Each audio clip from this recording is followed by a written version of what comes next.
Nonverbals are anything that communicates but is not a word. The public knows them as body language. How we dress, how we walk, have meaning, and we use that to interpret what's in the mind of the person.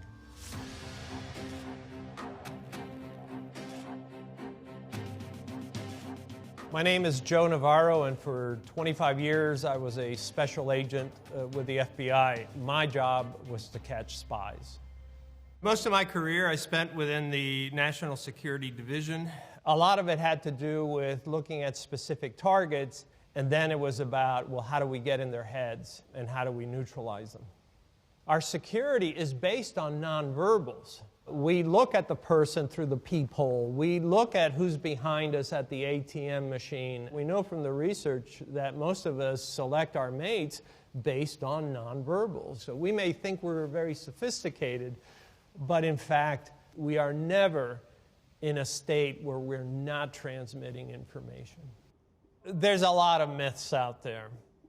The ones that stand out is if you cross your arms, that it's a blocking behavior. That's just nonsense. Even when you don't like the person that is in front of you, this isn't to block them out, it's actually to self-soothe. Because in essence, it's a self-hug. When you're sitting at a movie and you're watching, you're going to cross your arms. You're waiting for somebody, you tend to do this. What's interesting is we do this behavior more in public than in private. The other one that really stands out is as we think about something, we may look in a certain way. As we process the information, we may look in another way. It's certainly not indicative of deception, and it really shouldn't be used that way. All we can say is the person is processing the information. The other misconceptions are that if the person clears their throat, touches their nose, or covers their mouth, they're lying. We do these behaviors as self-soothers. They're pacifying behaviors. Scientifically and empirically, there's just no Pinocchio effect. And people who prattle that and say, well, we can detect deception because the person touches their nose or covers their mouth, that's just sheer nonsense. We humans are lousy at detecting deception. Espionage work is often nowhere near what we see in movies, and in one of the cases, we had information from another country saying, you have an American we think is actually a mole who somehow entered the United States, is able to pass as an American, but he's here working for a hostile intelligence service. And just fortuitously, he was videographed coming out of a flower shop. We're looking at the video, and everybody in our small unit, we were saying, well, there's not much there. You know, he's coming out of the shop, getting in his car. And I said, stop the film right there. Just as he came out of the shop, he took the flowers, and most Americans tend to hold the flowers by the stalk so that the flowers are up. This individual took them and grabbed the stalk and then held the flowers so that they were facing down. And I said, that's how they carry flowers in Eastern Europe. Rather than confront him about, are you a spy, I decided to do what's called a presumptive. So as I sat there with him, I said, would you like to know how we know? And he had this look on his face, and I said, it was the flowers. And then he confessed. When I came into law enforcement, I thought it was all about the confession. It's really about FaceTime. In my 25 years in the FBI, it was a rarity that a person didn't eventually reveal what I needed to know, because we would sit down and have these very lengthy conversations. I look at behaviors to do an assessment. What is this person transmitting in relation to any stimuli?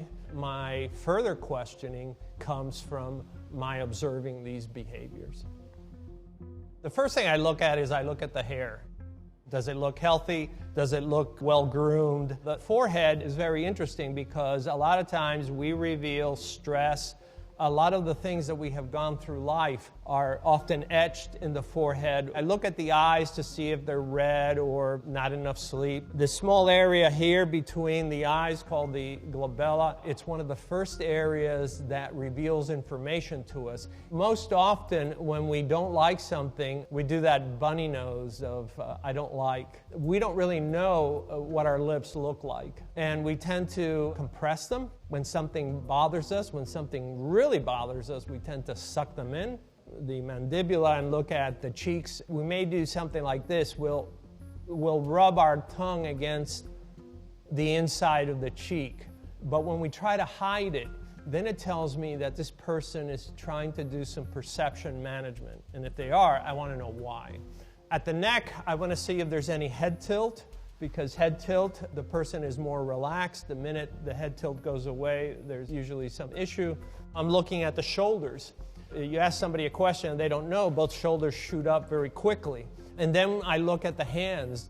When something's troubling us, we tend to stiffen our fingers, interlace them, and almost like a teepee, we move our hands back and forth very slowly. This is to be differentiated from when we do the steeple, which we do in this position. When something's at issue, we tend to put our hands on our hips and we become very territorial.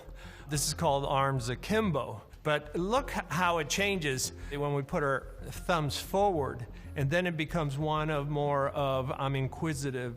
But I also look for any behaviors of ventilating, because men tend to ventilate at the neck, and we do at the very instant something bothers us.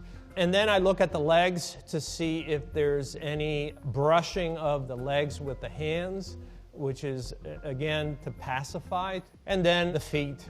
Do I see any behaviors such as wiggling of the feet, kicking of the feet? If I ask a question and all of a sudden the feet withdraw and are crossed, perhaps the person feels a little threatened by that question. So when we study nonverbals, it's not about making judgments. It's about assessing what is this person transmitting in that moment. It really is looking at an individual and saying, what are they transmitting? We're all transmitting at all times. We choose the clothes that we wear, how we groom ourselves, how we dress, but also how do we carry ourselves? Are we coming to the office on this particular day with a lot of energy, or are we coming in with a different sort of pace? And what we look for are differences in behavior down to the minutia of what is this individual's posture as they're walking down the street? Are they on the inside of the sidewalk, on the outside? Can we see his blink rate? Can we see how often he's looking at his watch? I know your blink rate is around eight times a minute, but you don't know that. You're not sitting there counting. All these things factor in because they're transmitting information. Now it's up to us to then use that information to say, okay, we need to marshal resources to be on that individual right now.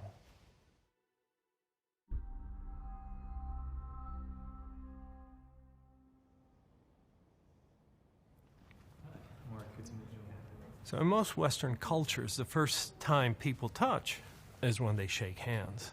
Touching becomes that important because we can always remember a time when we shook hands with someone and we didn't like that. It's also the first time when our bodies release these bonding chemicals that say, I like this person or I don't like this person. So handshaking is both necessary and essential in most cultures. All right. Pigeons are supposed to be like dirty birds. Nobody actually ever, got them as a pet. Ladies, hi, I'm Joe Navarro. Joe, I'm Laura. Laura, how are you? And you are? Khadija, how are you? Okay.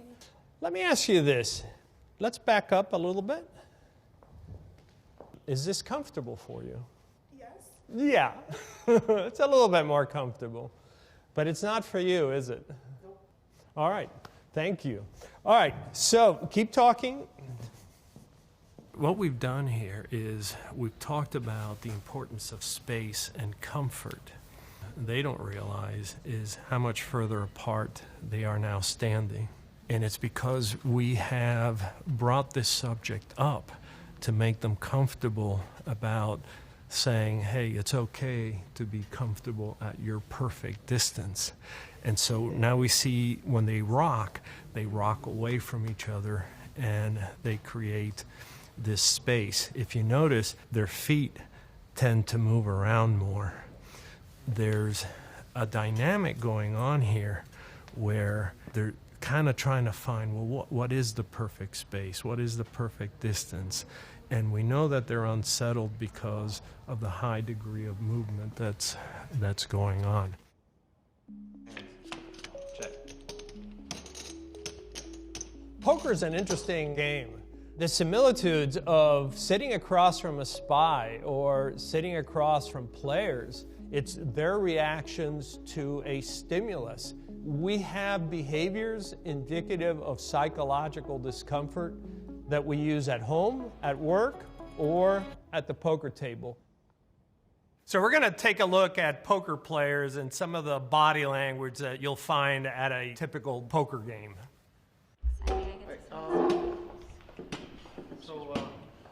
So we'll pause it right there. So one of the things that you first notice is that when a table is called, this is the first time many of them see each other. This is a great opportunity to be looking for behaviors indicative of discomfort. We're going to see the individual shifting in his chair. We're going to see one individual reaching over and grabbing his shoulder. The woman in this case, her shoulders are rather high. This is a great opportunity, even before the game starts, to collect poker intelligence. All right, guys. Button is good. Button is good. Let's do So we'll stop right there. Look where their hands are at. Here we're looking at player number 2 and number 3, and we notice right away that their hands are on top of the cards. Some players will cage their cards. Some players will put their hands directly on top and press them down. And they may do that because the cards have now increased in value. Player number 1 tends to keep his hands very close to his body. Player number 4, she's actually withdrawn her hands from the table because when we like things, we tend to move our hands forward. When we don't like things, we tend to move the hands away. These guys are my cards. So as we look at player number 3, I'm often asked about players who shuffle their chips. What you're really doing is self-soothing, and this just helps you to make it through the game, and that's really all we're looking for. Oh, come on. Nice. Okay, so we'll stop right there. Player number 5 is sitting there, arms crossed. You don't see a lot of activity. That doesn't mean he's not transmitting a lot of information. On down the line, I want to see where those thumbs of his are, because he holds them very close when nothing's going on. But does that change as the game evolves? If you're looking at nonverbals, it's often useful to look at them at double the speed because all the nonverbals that are critical jump out at you as though it were a caricature. All right, so stop right there. The woman in position number 4, you see her head moving around quite a bit. Player number 3, you see a lot of activity with his hands. When we look at player number 5, now his hands are fully out. This is as far as we've seen them before. At this point, we know that he's engaged and that he's interested. Now the game is out in the open. 75 to 80% of the information we need is sitting out there. What you often see is everybody's looking at their own cards or looking at the community cards rather than looking around. You should be looking around to see, well, what was the reaction, because you're going to see that reaction again. You know, in poker, we used to say that you can have a poker face, but I countered you can't have a poker body. Somewhere it's going to be revealed. When I was in college in the early 70s, there were really no courses on nonverbal communications. You quickly realize that, to a great extent, it's really about what you can interpret from behavior. And so we talk about nonverbals because it matters, because it has gravitas, because it affects how we communicate with each other. When it comes to nonverbals, this is no small matter. We primarily communicate nonverbally, and we always will.